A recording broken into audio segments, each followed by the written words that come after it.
Hello student, I am Sunita Jha. हम कर रहे हैं क्लास 7 साइंस का चैप्टर 10 रेस्पिरेशन इन ऑर्गेनिज्म और ये हमारी वीडियो का पार्ट 12 है। स्टूडेंट, आज हम कर रहे हैं वेरी इंपॉर्टेंट क्वेश्चंस के आंसर। स्टूडेंट, ये क्वेश्चन आप कर ही लीजिएगा क्योंकि ये क्वेश्चन एग्जाम में आएंगे। वैसे तो अगर आपने चैप्टर अच्छे से पढ़ा है तो आप हर तरह के क्वेश्चन कर सकते हैं और मेरी तो आपको यही सलाह है कि आप चैप्टर अच्छे से पढ़िए, समझिए, ताकि एग्जाम में किसी भी तरह का कोई क्वेश्चन आए तो आप उसे कर पाएं, आपको ऐसा ना लगे कि ये तो आउट ऑफ सिलेबस है। तो आप चैप्टर को अच्छे से पढ़ो, समझो, ताकि हर तरह का क्वेश्चन आप कर पाएं। बाकी आपकी चॉइस है। मैंने ये वेरी इंपॉर्टेंट क्वेश्चन आपके लिए बना दिए हैं तो इनको तो आप कर ही लीजिएगा। तो देखिए हमारा फर्स्ट क्वेश्चन क्या है। Why does an athlete breathe faster and deeper usual after finishing the race? यहाँ पे कहा जा रहा है कि जो एक एथलीट है वह बहुत ही गहरी और तेज तेज सांस लेता है जब वह रेस फिनिश कर चुका होता है। एक एथलीट जब रेस फिनिश कर चुका होता है तो वह बहुत ही गहरी और तेज तेज सांस लेता है। तो ऐसा क्यों होता है? तो ये आपको इस क्वेश्चन के आंसर में बताना है। तो देखिए, आपको पता है कि जब एक एथलीट दौड़ रहा होता है तो उसको बहुत ज़्यादा एनर्जी की ज़रूरत होती है।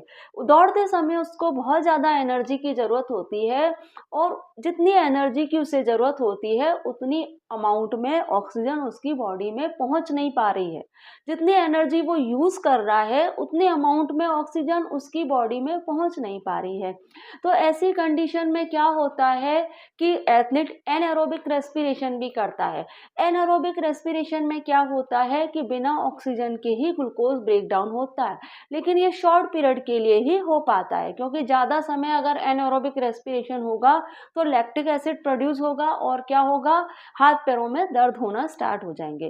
तो हमारा जो एथलीट है वह क्या बहुत ज़्यादा एनर्जी यूज़ कर रहा होता है दौड़ते समय, यहाँ तक कि वह एनारोबिक रेस्पिरेशन भी करता है क्योंकि ऑक्सीजन उस मात्रा में बॉडी में पहुंच नहीं पा रही है, बॉडी सेल्स में पहुंच नहीं पा रही है जितनी की बॉडी सेल्स को ऑक्सीजन की जरूरत है। अब क्या है कि एनर्जी तो उसने बहुत ज़्यादा यूज़ कर ली है, ऑक्सीजन पहुंची नहीं है, ऑक्सीजन पहुंची नहीं तो ग्लूकोज भी ब्रेक डाउन नहीं हो पाया और एनर्जी बनी नहीं। अब क्या है, एथलीट जब रेस्ट पोजीशन में होता है तो वह क्या करता है, बहुत गहरी और तेज तेज सांस लेता है ताकि उसकी बॉडी में ऑक्सीजन पहुंचे ज़्यादा से ज़्यादा मात्रा में, वह बॉडी सेल्स के अंदर जो ग्लूकोज है उसके साथ ब्रेक डाउन करे और कार्बन डाइऑक्साइड और वाटर और एनर्जी रिलीज होगी तो एनर्जी को वो यूज़ कर पाएगा और वापस से अपनी नॉर्मल कंडीशन में आ पाएगा। तो इसीलिए एथलीट क्या होता है, बहुत ही गहरी और तेज तेज सांस लेता है दौड़ खत्म करने के बाद। देखिए यहाँ पे आंसर में भी ऐसा ही कुछ लिखा है, एक बार हम पढ़ लेते हैं। During the run, the demand of energy is high, but the supply of oxygen to produce energy is limited. यहाँ पे कहा जा रहा है कि जब दौड़ा जाता है तो जो एनर्जी की डिमांड जो होती है वह काफ़ी हाई होती है, लेकिन जो ऑक्सीजन की सप्लाई होती है वो जितनी एनर्जी प्रोड्यूस होती है उसके अकॉर्डिंग लिमिटेड होती है। ठीक है, therefore anaerobic respiration take place in the muscle cells to fulfil the demand of energy. ऐसी कंडीशन में क्या होता है कि एनारोबिक रेस्पिरेशन होने लगता है एथलीट की मसल सेल्स में एनर्जी की डिमांड को पूरा करने के लिए। ठीक है, after finishing the race and athlete breathe faster and deeper than usual to show more oxygen to supply to the cells. अब यहाँ पे यही कहा जा रहा है कि रेस खत्म करने के बाद एथलीट क्या करता है, बहुत ही गहरी और तेज तेज सांस लेता है ताकि उसकी बॉडी में ज़्यादा से ज़्यादा ऑक्सीजन की सप्लाई हो, उसकी बॉडी सेल्स में ज़्यादा से ज़्यादा ऑक्सीजन पहुँचे। ऑक्सीजन पहुँचेगी तो वो ग्लूकोज के साथ रिएक्ट करेगी और एनर्जी प्रोड्यूस होगी और वह अपनी नॉर्मल कंडीशन में आ पाएगा एथलीट जल्दी से। इसलिए वह गहरी गहरी और तेज तेज सांस लेता है अपने आप को नॉर्मल कंडीशन में लाने के लिए। ठीक है, अब आप देखिए कि क्वेश्चन 2 देख लेते हैं। लिस्ट द ये ऑटोमेटिकली होता है, ये प्रोसेस ऐसा नहीं है कि वो जानबूझ के एथलीट कर रहा है कि भाई वो तेज-तेज साँस लूँगा तो नॉर्मल हो जाऊँगा। ये अपने आप ही ऑक्सीजन की हमारी बॉडी सेल्स ऑक्सीजन माँगती है और इसलिए अपने आप ही ऑटोमेटिकली ये प्रोसेस होता है कि एथलीट को गहरी-गहरी साँस लेना स्टार्ट कर देता है और वो फिर थोड़ी देर में ऑक्सीजन जब उसकी बॉडी में पहुँच जाती है तो वो नॉर्मल कंडीशन में आ जाता है। ठीक है, क्वेश्चन 2 देखते हैं। List the similarities and difference between aerobic and anaerobic respiration. Aerobic और एनएरोबिक रेस्पिरेशन के बीच में डिफरेंस और सिमिलरिटीज आपको बतानी है। The similarities between aerobic and anaerobic respiration. सबसे पहले तो हम एरोबिक और एनएरोबिक रेस्पिरेशन के बीच में सिमिलरिटीज समझ लेते हैं। Glucose is broken down. Aerobic respiration में ग्लूकोज ब्रेक होता है। ठीक है भाई, एरोबिक रेस्पिरेशन हो चाहे एनारोबिक रेस्पिरेशन हो, ग्लूकोज तो दोनों में ही ब्रेक डाउन होगा। बॉडी सेल्स के अंदर जो ग्लूकोज है वह दोनों ही कंडीशन में ब्रेक डाउन होगा।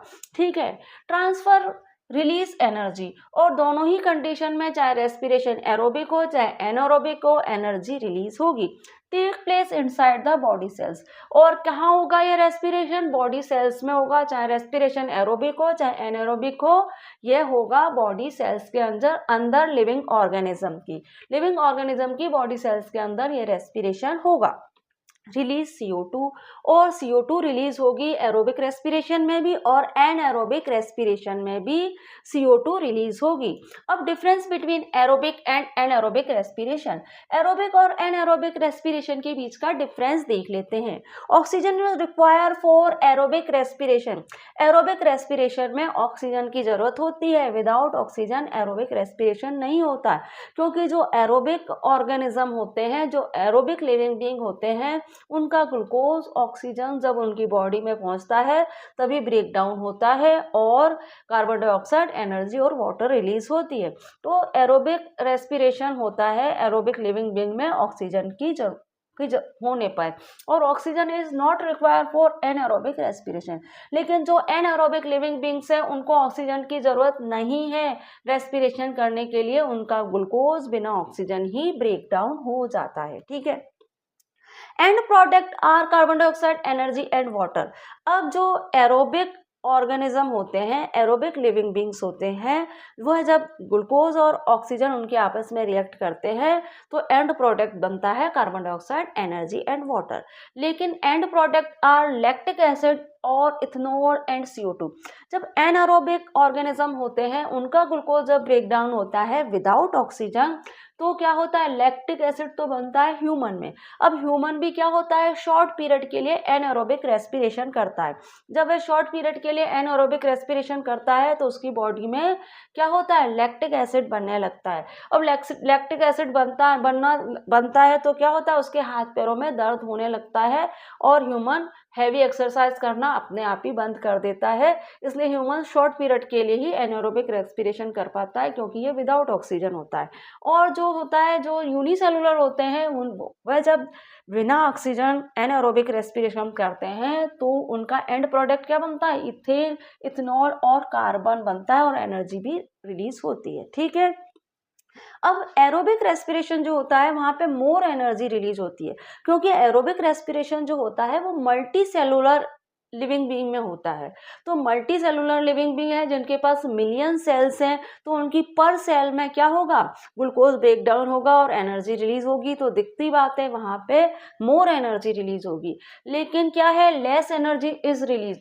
लेकिन जो एनएरोबिक है वहां पे क्या होगी? एनर्जी लेस अमाउंट में रिलीज होगी, क्योंकि वो मोस्टली यूनिसेलुलर होते हैं। ठीक है, अच्छा, complete oxidation of glucose happen. यहाँ पे जो ग्लूकोज होता है वो ऑक्सीजन के साथ जब रिएक्ट करता है तो वो पूरी तरह से बर्न हो जाता है और एज अ एनर्जी प्रोड्यूस होती है। तो यहाँ पे कंप्लीट ऑक्सीडाइजेशन हो जाता है ग्लूकोज का। लेकिन यहाँ पे क्या है? There is incomplete oxidation of glucose. यहाँ पे क्या होता है? ग्लूकोज का पूरी तरह से ऑक्सीडाइजेशन नहीं होता है। ग्लूकोज पूरी तरह से ऑक्सीडाइज नहीं होता है, क्योंकि ये होता है विदाउट ऑक्सीजन। ठीक है, तो ये क्या है? लेस अमाउंट में ही हो पाता है ऑक्सीडेशन यहाँ पे। It occur in multicellular organism like plant, animal, human etcetera. ये होता है मल्टीसेलुलर ऑर्गेनिज्म में, जैसे कि प्लांट है, एनिमल है ना। जो मल्टीसेलुलर होते हैं उन्हीं में ये होता है, इसलिए यहाँ पे मोर एनर्जी रिलीज होती है। लेकिन ये क्या है, it generally occur in unicellular organism like bacteria, fungi, protozoa etcetera. और ये होता है यूनिसेलुलर ऑर्गेनिज्म में, जैसे कि बैक्टीरिया है, फंगी है, प्रोटोजोआ एक्सेट्रा। यूनिसेलुलर का मतलब है वह ऑर्गेनिज्म जिसके पास एक ही सेल है, जो माइक्रोस्कोपिक होते हैं, जिनको हम नेक्ड आइज से नहीं देख पाते, वह कहलाते हैं यूनिसेलुलर। तो एनाएरोबिक रेस्पिरेशन मोस्टली यूनिसेलुलर करते हैं। स्टूडेंट क्वेश्चन 1 और 2 कर लिया है, अब क्वेश्चन 3 भी हम देख लेते हैं। क्वेश्चन 3 देख लेते हैं। Why do we often sneeze when we inhale a lot of dust laden air. यहाँ पे कहा जा रहा है कि जब आप ऐसी एयर ले लेते हैं जिसमें बहुत ज़्यादा डस्ट पार्टिकल होते हैं तो आप स्नीज क्यों करने लग जाते हैं। आंसर है when we inhale a lot of dust laden air. जब हम ऐसी एयर ले लेते हैं जिसमें बहुत ज़्यादा डस्ट पार्टिकल होते हैं तो the dust particle get trapped in the hair present in our nasal cavity.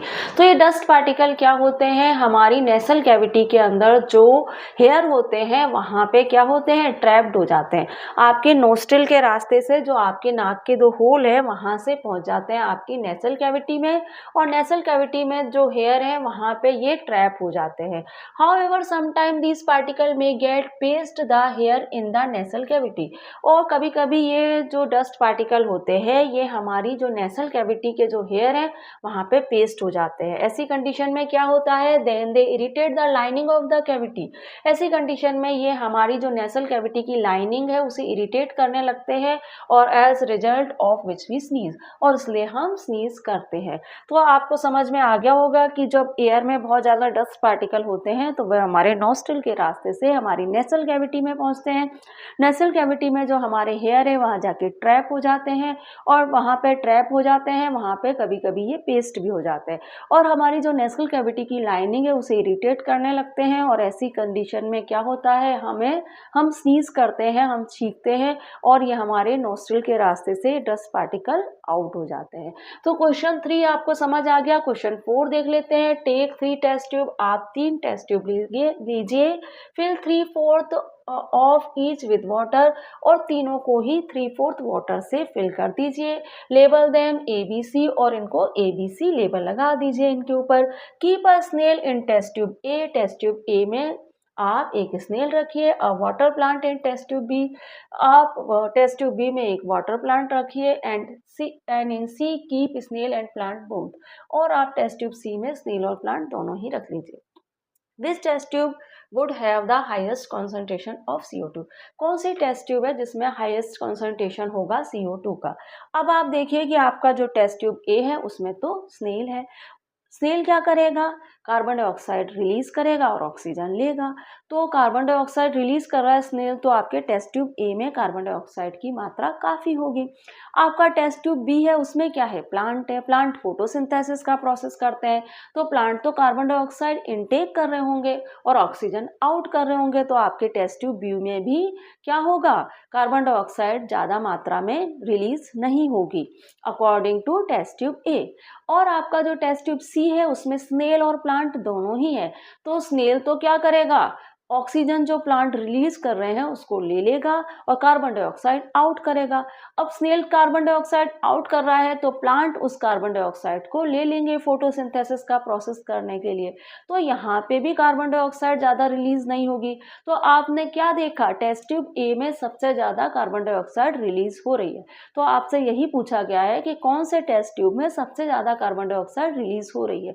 तो देखिए यहाँ पे आंसर में यही लिखा है, in test tube A would have the highest concentration of CO2 because snail breathes in oxygen and release carbon dioxide through respiration which increase the concentration of CO2 in the test tube। अब यहाँ पे test tube A में carbon dioxide ज़्यादा है क्योंकि snail जो है वो ऑक्सीजन तो ले रहा है और कार्बन डाइऑक्साइड आउट कर रहा है, इसलिए यहाँ पे CO2 का कॉन्सेंट्रेशन ज़्यादा है।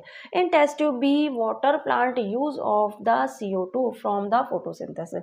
टेस्ट ट्यूब बी में वाटर प्लांट CO2 का यूज कर रहे हैं फोटोसिंथेसिस का प्रोसेस करने के लिए। So the concentration of CO2 is lower than the test tube B, A, है ना। इसलिए यहाँ पे जो क्या है, जो CO2 का कॉन्सेंट्रेशन है वो टेस्ट ट्यूब ए की तुलना में लोअर है, ठीक है। In test tube C both the snail and plant, test tube C में स्नेल और प्लांट दोनों ही हैं। The carbon dioxide emitted by the snail is use by the plant, और स्नेल जो कार्बन डाइऑक्साइड इमिटेट कर रहा है वो तो प्लांट यूज कर रहे हैं। And O2 release by the plant is use by the snail, और O2 जो प्लांट द्वारा रिलीज की जा रही है वो स्नेल यूज कर ले रहे हैं। So the carbon dioxide concentration in this test tube not increase, इसलिए इस टेस्ट ट्यूब में भी कार्बन डाइऑक्साइड का कॉन्सेंट्रेशन इंक्रीज नहीं हो रहा है। कहाँ पे है सबसे ज्यादा कार्बन डाइऑक्साइड का कॉन्सेंट्रेशन? टेस्ट ट्यूब ए में। तो क्वेश्चन 3 और 4 कर लिया है, अब हम बाकी के क्वेश्चन भी देख लेते हैं। Tick the correct answer. In cockroach air enter the body through, cockroach की बॉडी में एयर कैसे एंटर होती है? कॉकरोच की बॉडी में एयर एंटर होती है उसके स्पेरिकल्स के थ्रू। कॉकरोच की बॉडी के आउटर सरफेस पर स्मॉल होल होते हैं जहां से एयर एंटर होती है उसकी बॉडी में। एयर एक्सचेंज होती है कॉकरोच की बॉडी में स्पेरिकल्स के थ्रू। कॉकरोच के पास लंग्स नहीं है, गिल्स भी नहीं है, और स्किन के थ्रू भी कॉकरोच की बॉडी में एयर एंटर नहीं होती है। स्किन्स के थ्रू एयर एंटर होती है फ्रॉग और अर्थवार्म की बॉडी में, क्योंकि इनकी होती है मॉइस्ट स्किन। बी देख लेते हैं। During heavy exercise we get cramp in the legs due to the accumulation of, heavy exercise करते समय आपके लेग्स में क्रैम्प आ जाते हैं, तो किस चीज की मात्रा बढ़ जाती है कि आपके लेग्स में क्रैम्प आ जाते हैं? तो लैक्टिक एसिड की मात्रा बढ़ जाती है, क्योंकि जब आप हैवी एक्सरसाइज करते हो तो आपका ग्लूकोज ब्रेक डाउन होता है विदाउट ऑक्सीजन। आपको एनर्जी तो मिल जाती है शॉर्ट पीरियड के लिए, लेकिन आपको जो ग्लूकोज है वो लैक्टिक एसिड भी प्रोड्यूस करता है, जिसके कारण आपके लेग्स में क्रैम्प आ जाते हैं। कार्बन डाइऑक्साइड प्रोड्यूस नहीं होती ऐसी कंडीशन में, अल्कोहल प्रोड्यूस होता है, लेकिन यूनिसेलुलर में, जो कि क्या है हमारे, यीस्ट है, पैरामीशियम है, ये सब है, ठीक है। और वाटर भी प्रोड्यूस नहीं होता है ऐसी कंडीशन में। ऐसी कंडीशन में जब ग्लूकोज ब्रेक डाउन होता है विदाउट ऑक्सीजन तो लैक्टिक एसिड प्रोड्यूस होता है हम ह्यूमन में, और हमारे लेग्स में क्रैम्प आने लग जाते हैं। Normal range of breathing rate पर minute in an average adult person at rest is, अब एक एवरेज एडल्ट पर्सन जो कि रेस्ट पोजीशन में है तो उसका नॉर्मल ब्रीथिंग रेट क्या होगा? सबसे पहले तो आप ब्रीथिंग समझिए कि ब्रीथिंग क्या है। ब्रीथिंग क्या है? एयर को इनहेल करना और एक्सहेल करना कहलाता है ब्रीथिंग, जिसे हम ब्रीथिंग भी कहते हैं और क्या कहते हैं, एक्सटर्नल रेस्पिरेशन भी के नाम से भी जानते हैं। ब्रीथिंग और एक्सटर्नल रेस्पिरेशन क्या है? एयर को इनहेल करना और एक्सहेल करना। ब्रीथिंग रेट से क्या मतलब है? 1 मिनट में आप कितने अमाउंट में, कितनी मात्रा में एयर इनहेल और एक्सहेल कर रहे हैं, यह कहलाता है ब्रीथिंग रेट। तो एक नॉर्मल एवरेज एडल्ट पर्सन का ब्रीथिंग रेट होता है 15 to 18, 9 to 12 नहीं होता है, 21 to 24 नहीं होता, 30 to 33 भी नहीं होता। एक एवरेज एडल्ट पर्सन का ब्रीथिंग रेट होता है 15 to 18। During exhalation the ribs, जब आप एक्सहेलेशन कर रहे होते हो तो आपकी रिब्स क्या करती है? मूव डाउनवर्ड, डाउनवर्ड मूव कर जाती है, क्योंकि एक्सहेलेशन करते समय क्या होता है? एक्सहेलेशन करते समय आपके लंग्स में जो कार्बन डाइऑक्साइड भर गई है उसे आपको आउट करना होता है, तो आपकी रिब क्या होती है? डाउनवर्ड हो जाती है, डिक्रीज हो जाती है, और आपका डायाफ्राम भी डिक्रीज हो जाता है, और कार्बन डाइऑक्साइड आउट हो जाती है आपके लंग्स से। तो आपकी रिब क्या होगी? डाउनवर्ड होगी एक्सहेलेशन करते समय, मूव अपवर्ड मूव नहीं होगी, मूव आउटवर्ड मूव नहीं होगी, आउटवर्ड मूव नहीं होगी, मूव अपवर्ड मूव नहीं होगी, और do not move at all भी आंसर नहीं है। करेक्ट आंसर है मूव डाउनवर्ड। अब हम क्या करते हैं, क्वेश्चन 6 और बाकी के क्वेश्चन भी देख लेते हैं। क्वेश्चन 6 है, match the item in column 1 with those in column 2। Column 1 के आइटम को कॉलम 2 के आइटम से मैच करना है। कॉलम 1 में क्या है? ए है यीस्ट, बी है डायाफ्राम, सी है स्किन, डी है लीव्स, ई है फिश और एफ है फ्रॉग। यहाँ पे कॉलम 2 में क्या क्या लिख रखा है? Earthworm, gills, alcohol, chest cavity, stomata, lungs and skin, trachea. हमने सब पढ़ लिया है, अब हमें मैच करने में दिक्कत नहीं आएगी। यीस्ट को आप किससे मैच कर सकते हो? यीस्ट को आप एल्कोहल से मैच कर सकते हो कि जब यीस्ट एनारोबिक रेस्पिरेशन करता है तो एल्कोहल प्रोड्यूस होता है, तो यीस्ट को हम किससे मैच कर सकते हैं? एल्कोहल से। यहाँ आपके लिए आंसर लिख दिए मैंने। डायाफ्राम को आप किससे मैच कर सकते हो? डायाफ्राम को आप मैच कर सकते हो चेस्ट कैविटी से, क्योंकि हमारा डायाफ्राम चेस्ट कैविटी में ही तो होता है। तो यहाँ पे मैंने आंसर लिख दिया है 4 आपके लिए। स्किन, भाई स्किन से कौन ब्रीथ करता है? अर्थवार्म ब्रीथ करती है अपनी मॉइस्ट स्किन से। तो सी का आंसर क्या हो गया? 1। तो मैंने यहाँ आपके लिए 1 आंसर लिख दिया है। सी का आंसर है 1। स्किन से कौन ब्रीथ करती है? अर्थवार्म।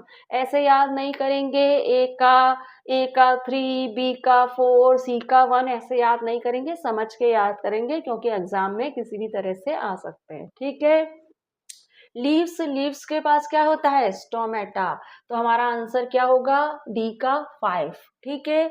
ई फिश है। फिश क्या करती है भाई? फिश के पास गिल्स होते हैं रेस्पिरेशन करने में, तो ई का आंसर सेकंड है। एफ क्या है? फ्रॉग है। तो फ्रॉग के पास क्या है? लंग्स और स्किन दोनों ही है रेस्पिरेशन करने के लिए। हमारा जो फ्रॉग है उसके पास लंग्स और स्किन दोनों ही है रेस्पिरेशन करने का प्रोसेस करने के लिए। अब 7 क्वेश्चन देख लेते हैं। Make T if the statement is true and F if the statement false. अगर आपका स्टेटमेंट ट्रू है तो आप टी लिख दीजिए, और स्टेटमेंट आपका फॉल्स है तो आप एफ लिख दीजिए। During heavy exercise the breathing rate of person slow down. अगर कोई पर्सन हैवी एक्सरसाइज कर रहा है तो उसका ब्रीथिंग रेट क्या स्लो हो जाएगा? नहीं, हैवी एक्सरसाइज करने पे तो ब्रीथिंग रेट इंक्रीज हो जाएगा, है ना, क्योंकि भाई एनर्जी की जरूरत है ना, तो ऑक्सीजन ज्यादा जाए इसलिए ब्रीथिंग रेट इंक्रीज हो जाता है। ठीक है। तो आपका ये आंसर क्या है? फॉल्स है, इसलिए यहाँ पे हम क्या लिखेंगे? एफ लिखेंगे। ठीक है। आगे बढ़ते हैं। Plant carry out photosynthesis only during the day and respiration only at night. यहाँ पे कहा जा रहा है कि जो प्लांट होते हैं वो फोटोसिंथेसिस का प्रोसेस करते हैं सिर्फ डे में, और रेस्पिरेशन करते हैं सिर्फ नाइट में। तो ये तो सही है कि प्लांट फोटोसिंथेसिस का प्रोसेस ओनली डे में करते हैं, क्योंकि डे में ही सनलाइट होती है।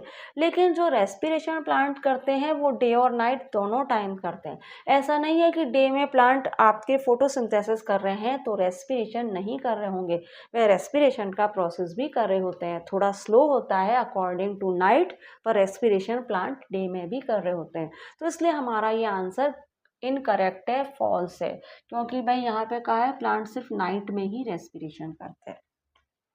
Frog breathe through their skin as well as their lungs. Frog अपनी स्किन से भी ब्रीथ कर सकता है और अपने लंग्स से भी कर सकता है, तो ये करेक्ट है। फ्रॉग के पास लंग्स भी होते हैं और स्किन भी होती है ब्रीथ करने के लिए। Fish have lungs for respiration. Fish क्या लंग्स से रेस्पिरेशन करती है? फिश के पास लंग्स नहीं होते, फिश के पास तो गिल्स होते हैं रेस्पिरेशन करने के लिए। तो ये हमारा हो गया F. The size of chest cavity increase during inhalation. जब आप इनहेलेशन करते हो तो आपकी चेस्ट कैविटी का साइज इंक्रीज हो जाता है। हाँ, क्योंकि जब आप इनहेल करोगे तो क्या होगा? आपके लंग्स के अंदर गैसेस जाएंगी, तो गैसेस आपके लंग्स के अंदर भर जाए, इसलिए क्या होता है? आपकी चेस्ट कैविटी इंक्रीज हो जाती है और डायाफ्राम भी आपका इंक्रीज क्या होता है? नीचे की ओर पहुंच जाता है, ताकि ज़्यादा से ज़्यादा एयर आपकी बॉडी में, आपके लंग्स में भर पाए। तो आपकी चेस्ट कैविटी इंक्रीज होती है इनहेल करते समय, तो ये आपका करेक्ट है। अब हम स्टूडेंट क्या करते हैं? क्वेश्चन 8 देख लेते हैं। क्वेश्चन 8 में क्या है, पढ़ते हैं अगली स्लाइड की ओर। क्वेश्चन 8 है, given below is a square of letter in which are hidden different words related to respiration in organism. These words may be present in any direction, upward, downward, as or along the diagonals. Find the words for your respiratory system. Clues about those words are given below the square. यहाँ पे कहा जा रहा है कि यहाँ पे एक स्क्वायर दिया गया है, उस स्क्वायर में कुछ लेटर दिए गए हैं जो रेस्पिरेटरी ऑर्गेनिज्म को किससे रिलेटेड हैं, जो रेस्पिरेटरी ऑर्गेनिज्म से रिलेटेड हैं, और आपको उन वर्ड्स को ढूंढना है। ये वर्ड्स आपको अपवर्ड, ऊपर से नीचे, नीचे से ऊपर, डाउनवर्ड, अपवर्ड, डाउनवर्ड और डायगोनली इस तरह से भी मिल जाएंगे। और जो क्लू दिया गया है आप उस क्लू में को ध्यान में रखते हुए आप स्क्वायर में वर्ड ढूंढिए। तो देखिए ये जो क्लू दिए हैं वो हम पढ़ लेते हैं, और स्क्वायर में रेस्पिरेटरी ऑर्गन से संबंधित, ऑर्गेनिज्म से संबंधित वर्ड्स हम ढूंढेंगे। ठीक है। अब ये जो यहाँ पे मैंने आपके लिए आंसर भी लिख दिए हैं, ताकि आपके एग्ज़ाम में अगर इस तरह से सिंपल ही क्वेश्चन आ जाए तो आप उनके आंसर कर सकें। ठीक है, अब देखते हैं। फर्स्ट है the air tube of insects. Insects के अंदर जो एयर ट्यूब होते हैं उसे क्या कहते हैं? हम ट्रैकिया कहते हैं। कॉकरोच वगैरह के अंदर जो एयर ट्यूब होते हैं उसे हम ट्रैकिया ही तो कहते हैं। तो हमें क्या ढूंढना है? ट्रैकिया। देखिए यहाँ मुझे मिल गया ट्रैकिया, ये रहा ट्रैकिया। ठीक है, मैं रेड पेन से आपको मार्क कर देती हूँ ताकि आपको अच्छे से दिखाई दे। ये है ट्रैकिया। ओके, चलिए अब आगे बढ़ते हैं। Skeletal structure surrounding chest cavity. Chest cavity के सराउंडिंग जो स्केलेटल स्ट्रक्चर होता है उसे क्या कहते हैं? उसे हम कहते हैं रिब्स। तो देखिए ये रहा रिब्स। ठीक है, ये रिब्स है। ओके, ये आपको मैंने रेड पेन से बना दिया है। आगे चलते हैं। आगे देखिए muscular floor of chest cavity. Chest cavity के अंदर जो मस्कुलर फ्लोर होता है वह क्या कहलाता है? डायाफ्राम। डायाफ्राम कहाँ लिखा है भाई? देखिए ये आप डाउनवर्ड भी जा सकते हैं ना, इसलिए ये रहा डायाफ्राम। आप अपवर्ड, डाउनवर्ड, डायगोनली किसी भी तरह से मूव कर सकते हैं रेस्पिरेटरी ऑर्गन्स ढूंढने के लिए। ठीक है, यहाँ पे आपको ढूंढने हैं रेस्पिरेटरी ऑर्गन। तो ये हमारा डायफ्राम भी हमें मिल गया। Tiny pores on surface of the leaf. Leaf की सरफेस पे जो टाइनी पोर्स होते हैं वह आपको बताना है। अब हम यहाँ पे देखिए ये रहा स्टोमेटा। स्टोमेटा, ये रहा स्टोमेटा। आप डायगोनली भी पढ़ सकते हैं ना, तो देखिए यूँ जाइए आप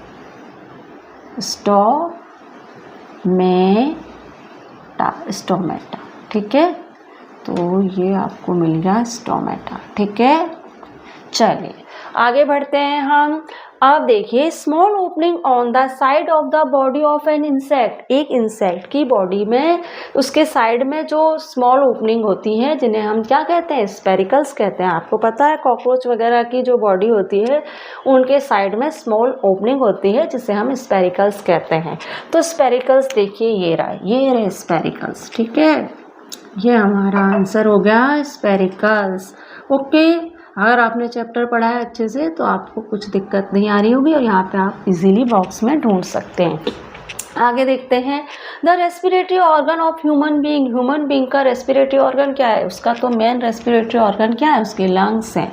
तो देखिए यहाँ पे लिखा है ये लंग्स। ठीक है, बड़े बड़े अक्षरों में दिख रहा है मुझे, तो ये रहा लंग्स। ठीक है, आगे बढ़ते हैं। The opening through which we inhale. वह ओपनिंग जिससे हम इनहेल करते हैं, तो वो हमारी नोस्ट्रिल ही तो है जिससे हम इनहेल करते हैं। तो ये रही नोस्ट्रिल, देखिए नोस्ट्रिल। ओके, ये है हमारी नोस्ट्रिल। आपको सिर्फ नोस्ट्रिल्स है ना, तो यहाँ पे आप इस कर लीजिए। ये हो गया हमारी नोस्ट्रिल्स। ओके, चलिए एन एरोबिक ऑर्गेनिज्म। एक एनारोबिक ऑर्गेनिज्म का नाम जो कि यीस्ट कॉमन है। सबसे ज़्यादा एनारोबिक ऑर्गेनिज्म की बात करते हैं तो एग्जाम्पल आता है यीस्ट का, और यीस्ट मुझे यहीं पे ही दिख गया। देखिए ये रहा यीस्ट। ठीक है, ये यीस्ट है। ओके, तो अब देखिए आगे बढ़ते हैं। An organism with tracheal system. एक ऑर्गेनिज्म जिसके पास ट्रैकियल सिस्टम है। एंट के पास ट्रैकियल सिस्टम होता है ना। कॉकरोच है हमारा, एंट है, इनके पास क्या होता है? इनके पास ट्रैकियल सिस्टम होता है। ये है आपका एंट। ठीक है, आपको ये दिख रहा होगा यहाँ पे, ये मैंने पेन से कर दिया है, ये है हमारी एंट। ओके, तो इस तरह से स्टूडेंट हमारा क्वेश्चन 8 हो गया है। अब हम क्या करते हैं? हमारे क्वेश्चन 9 की ओर मूव करते हैं। ठीक है, ये हमारे वीडियो का लास्ट क्वेश्चन 9 है। The mountaineers carry oxygen with them because. यहाँ पे कहा जा रहा है कि जो माउंटेनर्स होते हैं वे अपने साथ ऑक्सीजन लेके क्यों चलते हैं। माउंटेनर्स से क्या मतलब है? वह लोग जो माउंटेन्स की चढ़ाई करते हैं वह माउंटेनर्स कहलाते हैं। अब देखिए यहाँ पे क्या क्या ऑप्शन दिए गए हैं। At an altitude of more than 5 kilometre there is no air. यहाँ पे कहा जा रहा है कि एल्टीट्यूड पे, ऊंचाई पे 5 किलोमीटर के बाद एयर ही नहीं है। तो ये बात तो सही नहीं लग रही है कि एल्टीट्यूड पे 5 किलोमीटर के बाद एयर ही नहीं है, इसलिए उन्हें ऑक्सीजन सिलेंडर लेके जाना पड़ता है। बी ऑप्शन देख लेते हैं। The amount of air available to a person is less than that available on the ground. एक पर्सन के लिए जितनी एयर ग्राउंड पर होती है उसकी तुलना में एल्टीट्यूड पे एयर कम अमाउंट में होती है, ऐसा यहाँ पे कहा जा रहा है। The temperature of air is higher than that on the ground. जो एयर का टेम्परेचर होता है वह एल्टीट्यूड पे, ऊंचाई पे हायर होता है ग्राउंड की तुलना में। The pressure of air is high than that on the ground. जो एयर का प्रेशर होता है, जो एयर का दबाव होता है वह हाई होता है ग्राउंड की तुलना में। तो स्टूडेंट हमारा करेक्ट आंसर है बी। बी क्या कहता है? The amount of air available to a person is less than that available on the ground.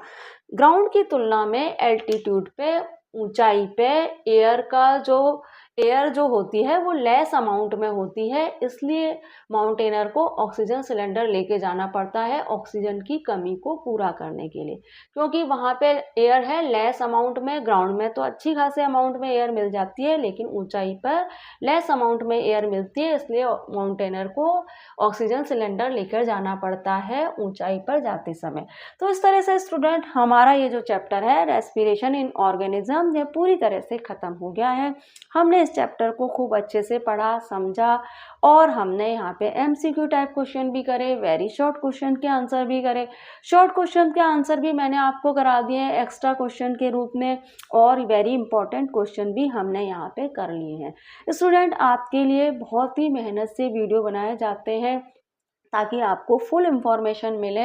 आपसे रिक्वेस्ट है आप चैनल को लाइक करें, शेयर करें, सब्सक्राइब करें, ताकि मैं आपके लिए इसी तरह से नॉलेजेबल वीडियो बनाती रहूं। Thank you for watching student.